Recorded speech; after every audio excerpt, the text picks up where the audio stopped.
Welcome to BestusefulTips. Here I will show you how to delete pre-installed apps on Android. First of all, swipe up from bottom of the screen, tap on a setting gear icon, tap apps and notification, tap see all apps, tap three vertical dots, tap on show system. Here you can see list of installed application and system apps in your device.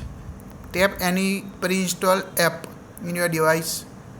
Tap on disable. Tap disable app.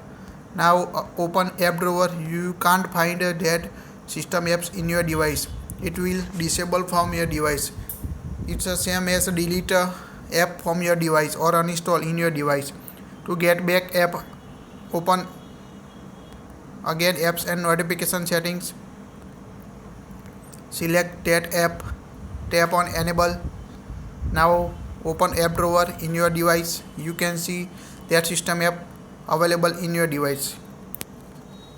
You can disable system app on Android devices but can't delete or uninstall.